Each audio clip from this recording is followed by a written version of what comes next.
YCP అధినేత YS Jagan రేపు చిత్తూరు జిల్లాలో పర్యటించనున్నారు. బంగారుపాళ్యంలో మామిడి మార్కెట్ ను సందర్శించి రైతులను పరామర్శించనున్నారు. జగన్ రాక సందర్భంగా చిత్తూరులో టెన్షన్ వాతావరణం నెలకొంది. గత పర్యటనలో చోటు చేసుకున్న పరిణామాల దృష్ట్యా పోలీసులు ముందస్తు జాగ్రత్త చర్యలు చేపడుతున్నారు. జగన్ పర్యటనకు ఆంక్షలతో కూడిన అనుమతి ఇచ్చినట్టు ఎస్పీ మణికంఠ తెలిపారు. జగన్ పర్యటనకు సంబంధించి ఇప్పటివరకు 375 మంది నోటీసులు జారీ చేశామని చెప్పారు. కొంతమంది ప్రజా సమీకరణ చేసి బహిరంగ సభలాగా మార్చాలని చూస్తున్నారని తెలిపారు.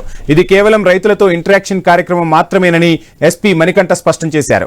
ర్యాలీలో రోడ్ షోలు నిషేధమన్నారు. హెలిప్యాడ్ దగ్గర 30 మందికి మాత్రమే అనుమతి ఇచ్చినట్లు స్పష్టం చేశారు. నిబంధనలు అతిక్రమిస్తే చట్ట ప్రకారం చర్యలుంటాయని ఎస్పీ మణికంఠ స్పష్టం చేశారు. మ్యాంగో రైతులు ఎవరైతే ఉన్నారో వాళ్ళతో ఇంటరాక్ట్ అవ్వడానికి, వాళ్ళ కష్ట నష్టాలు తెలుసుకోవడానికి వస్తున్నాను. సో ఇది బేసిక్ గా ఇంటరాక్షన్, పబ్లిక్ మీటింగ్ కాదు. ఇది ఒక పబ్లిక్ మీటింగ్ లా ప్రొజెక్ట్ చేసి జనాలని ఇప్పటికీ మొబిలైజ్ చేస్తున్నారనే ఇన్ఫర్మేషన్ మాకు వచ్చింది. అండ్ వాళ్ళందరికీ కూడా ఇప్పటి వరకు 370 మందికి నోటీసెస్ సర్వ్ చేయడం జరిగింది. ఎవరైతే సరే మొబిలైజ్ చేస్తున్నారు వీళ్ళకి చాలా స్ట్రిక్ట్ గా చెప్పడం జరిగింది. ఏదైతే మీరు మార్కెట్ యాక్ట్ చూసారో రెగ్యులర్ గా ఒక 400-500 మంది ఫార్మర్స్ వస్తారు. వాళ్ళ లోడ్స్ అలా ఉంటాయి. ఒక 500 మంది లోపలికి వచ్చినా ఎటువంటి విఘాతం ఉండదు కాబట్టి అంతమందికి మనం ఫీల్డ్ ఇన్స్పెక్షన్ చేసే మనం పర్మిషన్ ఇచ్చాము.